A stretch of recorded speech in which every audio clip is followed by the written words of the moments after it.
గౌరవమైనటువంటి ఈ సంస్థ నడిపేటటువంటి విష్ణు గారికి, అదేవిధంగా సామాజిక స్పృహ కలిగినటువంటి సముద్రాల పరమేశ్వరరావు గారికి, అదేవిధంగా ఒక అభ్యుదయ భావాలు కలిగినటువంటి ఒక సంఘ నాయకుడు మన సుజన్ ప్రసాద్ గారికి, నన్ను ఒక 2-3 సార్లు ఈ కార్యక్రమాన్ని పిలవడం జరిగింది. నాకు ఉన్నటువంటి పరిస్థితుల వల్ల రాలేకపోయా.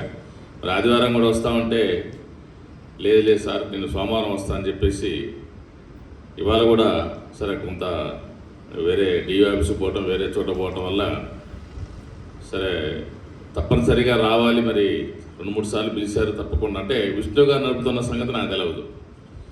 ఈ శిబిరం గురించి మన పరమేశ్వర గారు ఒకసారి చెప్పారు, మీరు ఇట్లా అక్కడికి వెళ్ళాలండి ఇట్లా పిలుస్తారని చెప్తే, సరే పరమేశ్వర గారు చెప్పారు అంటే దానికి ఒక అర్థం ఉంటుంది. అంటే ఒక సిస్టమేటిక్గా ఒక వ్యవస్థ నడుపుతుంది కాబట్టి అని చెప్పేసి నేను కూడా సరే తప్పకుండా ఒకసారి విజిట్ చేయాలంటే ఆలోచన కలిగింది.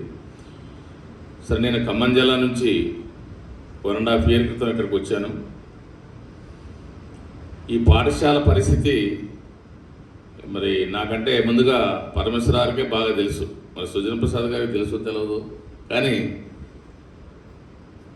ఇప్పుడు ప్రజెంట్ నా స్ట్రెంత్ 744 మంది హై స్కూలు, 290 అంటే 300 ప్రైమరీ స్కూలు. నేను వచ్చినప్పుడు ఈ పాఠశాలకి 400 మంది పిల్లలు పాఠశాలకు వచ్చేవాళ్ళు నాకు తెలిసి. అంటే 800 మంది ఉన్నారు ఆ రోజు, 400 మంది ప్రతిరోజు పాఠశాలకు వచ్చేవాళ్ళు. మరి 400 మంది మిగతా పరిస్థితి ఏంటని నేను అసలు ఈ పాఠశాల షెట్లు కావడానికి నాకు ఒక 8 నెలలు పట్టింది.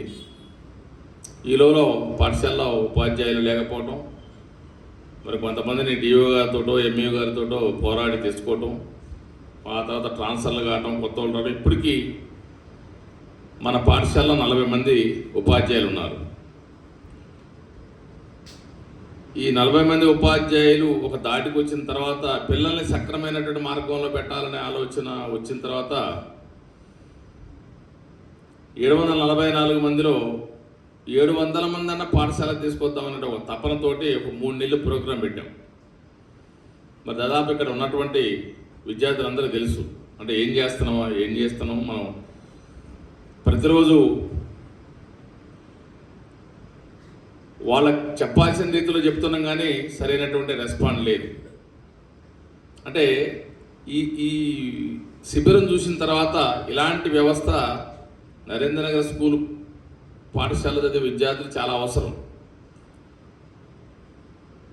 సరే ఏ ప్రయత్నం చేసినా ఒక 2 నెలల నుంచి అంతా క్లియర్గా చెప్పిన తర్వాత నేను ఒక 1 నెల రోజుల నుంచి, అంటే ప్రతి ఒక్క సెక్షను ఉదయం నుంచి సాయంత్రం వరకు కూర్చొని ఆ క్లాస్ టీచర్లను సబ్జెక్ట్ టీచర్లను కూర్చోబెట్టుకొని అసలు ఈ పిల్లవాడు బడికి ఎందుకు రావట్లేదు, వీళ్ళ కుటుంబ పరిస్థితి ఏంది, ఆబ్సెంట్ ఎందుకు అవుతుండు, వాళ్ళ తల్లిదండ్రులను పిలిచి మాట్లాడటం జరుగుతూ ఉంది. అంటే ఇప్పటి వరకు నేను 1 yearలో సాధించింది ఏంటంటే 400 నుంచి 600 మంది వస్తున్నారు నా స్కూల్ పిల్లలు. ఇప్పుడు అంటే ప్రతిరోజు 600 మంది వస్తున్నారు. 700 తీసుకురావడానికి ఒక 1 నెల రోజుల నుంచి మరి టీసీ ఇవ్వటమా లేకపోతే ఇంకోటి తల్లిదండ్రులు మాట్లాడటమా ఏదో చేస్తున్నాం. ఇంకా 6-7 వరకు ఇప్పుడు అయింది. మరి 8, 9, 10 కూడా చేస్తున్నాం. ఈ రకమైనటువంటి ప్రయత్నం అంటే నేను ఎక్కడి నుంచో వచ్చి ఈ పిల్లల కుటుంబాల లోపలికి వెళ్తే చాలా ప్రాబ్లమ్స్, అసలు చెప్పలేని ప్రాబ్లమ్స్, అమలుకి సాధ్యం కాని ప్రాబ్లమ్స్ ఉన్నాయి. అంటే తల్లిదండ్రుల ప్రాబ్లం కావచ్చు, ఆర్థిక పరిస్థితి కావచ్చు, ఇంకోటి కావచ్చు. అయితే పిల్లలకు అర్థం కావట్లేదు. మనము పాఠశాలకు రావటం, పాఠశాలకు వచ్చిన తర్వాత డిసిప్లిన్గా ఉండటం, దానికి సంబంధించినటువంటి ఒక నోట్స్ రాపియడానికి ఒక 2 నెలలు పట్టింది నాకు. మీ ఇక్కడ ఉన్నటువంటి అందరికీ తెలిసి ఉండాలి. లెక్క ప్రకారం 745 మంది నోట్స్ రాయాలి, ఇది రూలు. మనకు ఉన్నటువంటి ఎగ్జామినేషన్ ప్యాటర్న్లో రిటర్న్ కాంపోజిషన్కి 5 మార్కులు ఉన్నాయి. సరే 5 మార్కులు వేయాలంటే వేస్తున్నారు, తప్పకుండా ఏదో ఒకటి చేస్తున్నారు. కానీ అది కుదరదు. రేపు జరిగేటటువంటి 11, 12 తారీఖుల్లో ఉన్న పరీక్షకి నోట్స్ ఉంటేనే మార్కులు వేస్తామని చెప్పేసి ఒక ప్రపోజల్ పెట్టాం. సబ్జెక్ట్ టీచర్తో మాట్లాడాం, క్లాస్ టీచర్తో మాట్లాడాం.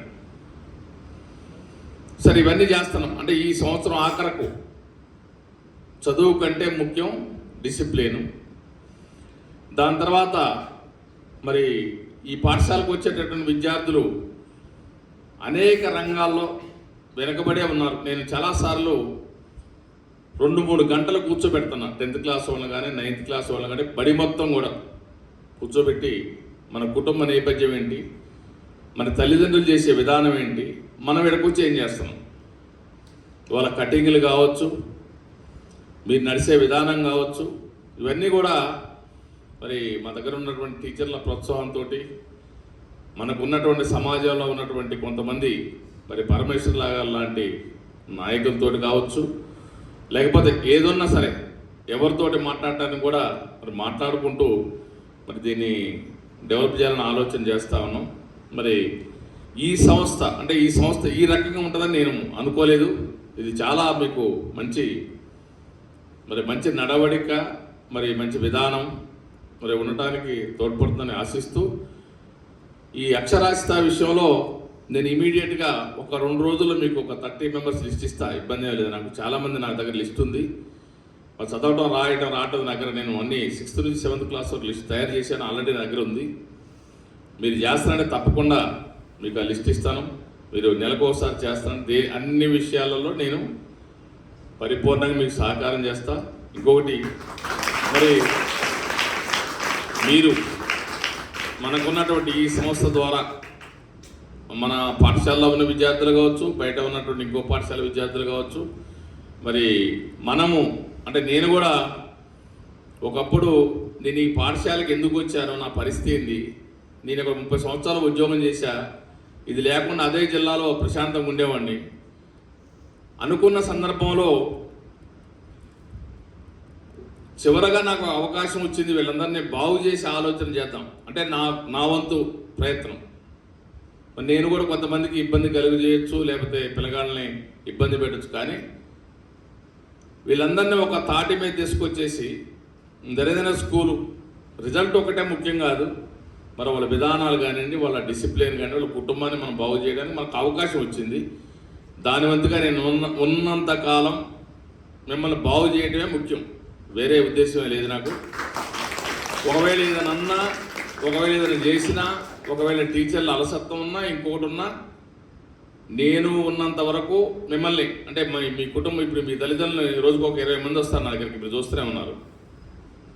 వాళ్ళు కూర్చోబెట్టుకొని మాట్లాడుకుంటున్నా వీలైనంత వరకు ఈ 745 మంది సరే ప్రయత్నం చేస్తాం. మనం అందరూ మారుతారా లేదా ఇంకోటి విషయం కాదు, కానీ దీన్ని మార్పు చేయాలి.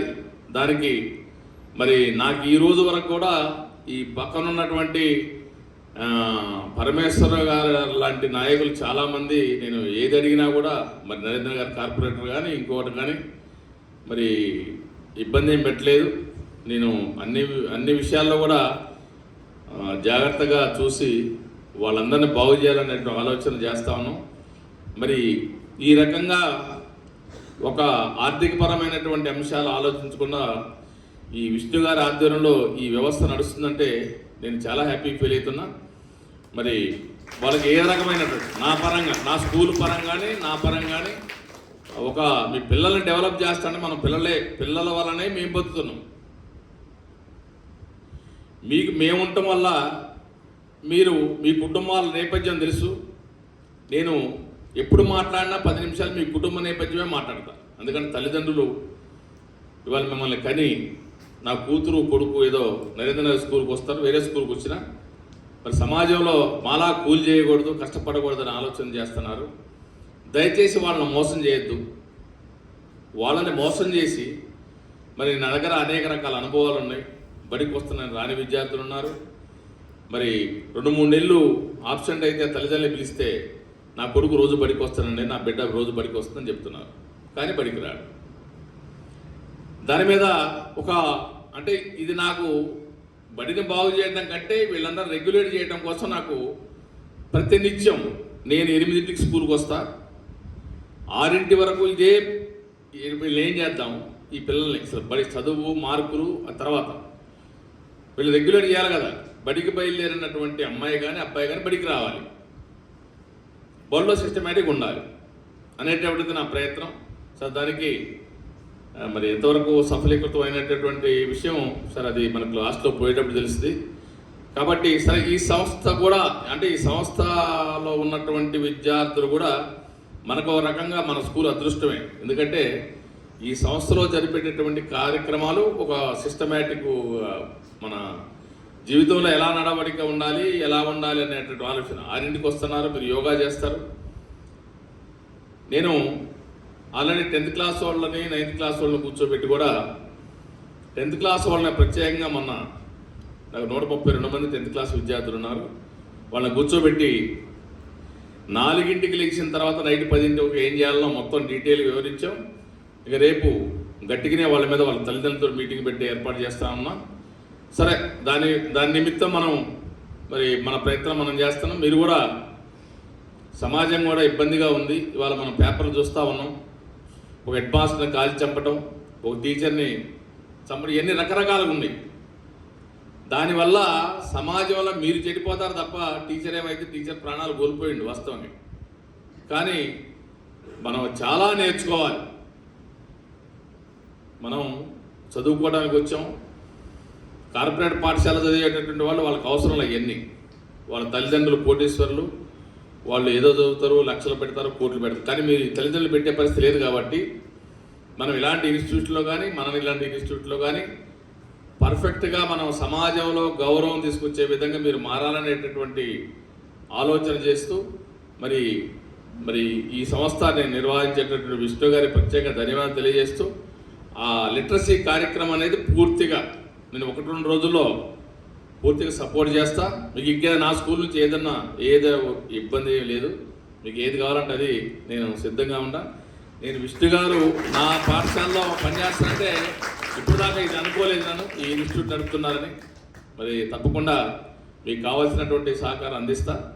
నేను ఉన్నంత దశలో దీన్ని కాసేపుగా డెవలప్ చేయడం కోసం ఈ విద్యార్థుల్ని సమాజాన్ని మరి ఇబ్బంది లేకుండా నాకేం ప్రాబ్లమే లేదు. నాకు ఈ పాఠశాల, ఈ పిల్లలు, ఈ సమాజం తప్ప నాకు వేరే ఆలోచన కానీ వ్యాపారం కానీ ఇంకొక ఆలోచన లేదు. నేను పొద్దు నుంచి ఇదే పాఠశాల, నాకు ఈ పాఠశాల విద్యార్థులు మంచిగా ఉంటే అది రిజల్ట్ కానివ్వండి, లేకపోతే ఎన్ఎంఎంఎస్ కానివ్వండి, లేకపోతే ఇంకోటి కానివ్వండి, ఆ రకమైనటువంటిది చేయటానికి నేను సిద్ధంగా ఉన్నా. మరి నాకు ఉన్నటువంటి అందరూ కూడా సహకరిస్తున్నారు, ఇబ్బంది లేదు.